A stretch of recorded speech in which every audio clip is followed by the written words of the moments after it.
You're probably here because job hunting over 40 can feel like a losing game, especially in tech. I recently turned 40 and I feel you. You've built a solid career, amassed some amazing experience, but now every rejection feels like code for you're too old. And when that keeps happening over and over again, it's easy to wonder if our experience really matters or whether our time has passed. In this video, I'm going to share my perspective of what's going on in the industry and some ways to deal with it. My intent is that you stop second guessing yourself and move forward with confidence. Number one, companies don't say we're looking for someone younger, but they often think this person might be too stuck in their ways. There may be a perception that we as 40-plus-year-olds may be less open to feedback, so we may not be a culture fit, especially if the rest of the team is mostly comprised of 20 and 30-year-olds. So during your interviews, address coachability or flexibility.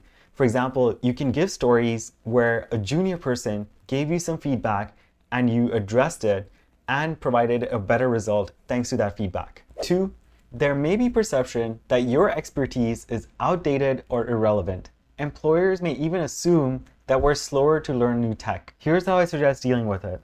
Build new skills, especially those related to AI. There are a bunch of sites offering free courses online, so I would leverage that and get those certifications. Don't just learn it, apply it. Do side projects in addition to applying for jobs.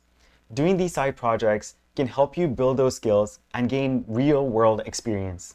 And who knows, those side projects could result in full-fledged businesses. Make these projects public if possible. This can help showcase the skills you're learning and also prove that you're active and not passive when it comes to learning new skills. Another idea is to publish LinkedIn posts to share your perspective of some of the latest industry trends. Some examples include AI governance, agentic AI, and ethical product design. In a way, you'll build public evidence that you're sharp and up to date. Another tip related to resume, only share the last 10 years of your experience. Hiring managers are looking to see your most recent and relevant experience, so the last 10 years should be sufficient. I would suggest to not include your graduation here. That's just added data that's not needed. But then I've been asked the question, if you remove the graduation here, will it look like you're hiding something? Based on my experience, recruiters and hiring managers are used to the graduation date not being there for people who are over 40. What matters more is the value you bring to the table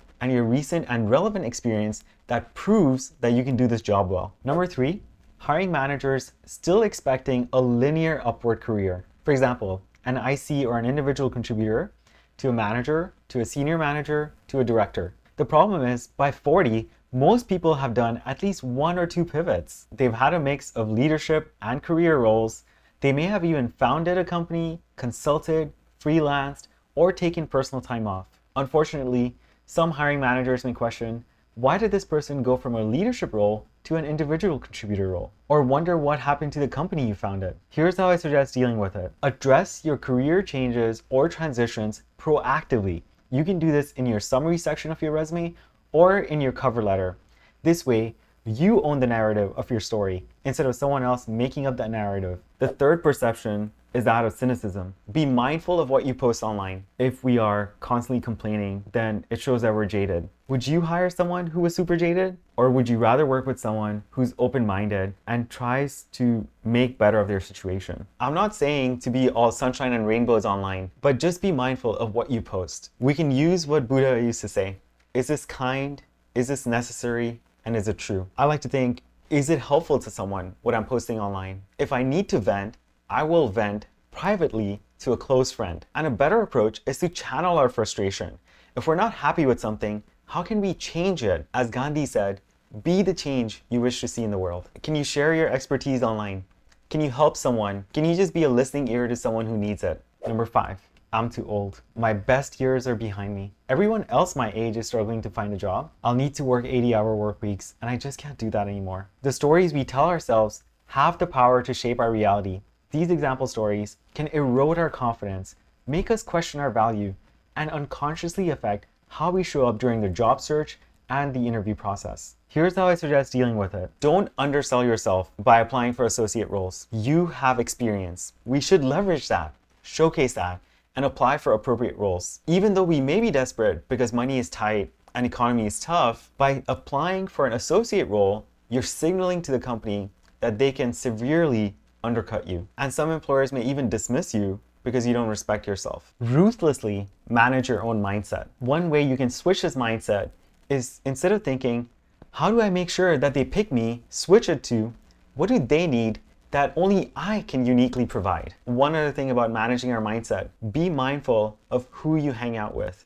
If there are others in the room who are very cynical and also facing rejection, then their voices may creep into our heads. You must believe that it's possible to get a job. If you don't believe in yourself, no one else will. If your current job search strategy is not working, you need to do things differently, or you need to do different things. Get expert help. Pick a coach who you're comfortable with and whom you trust. If you'd like to work with me, I'll leave my details in the description below.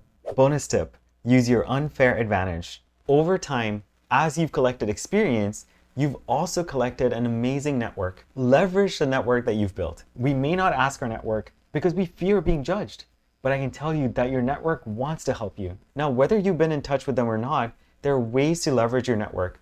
And to know exactly how to do that, check out this video next. I wish you the very best. You got this.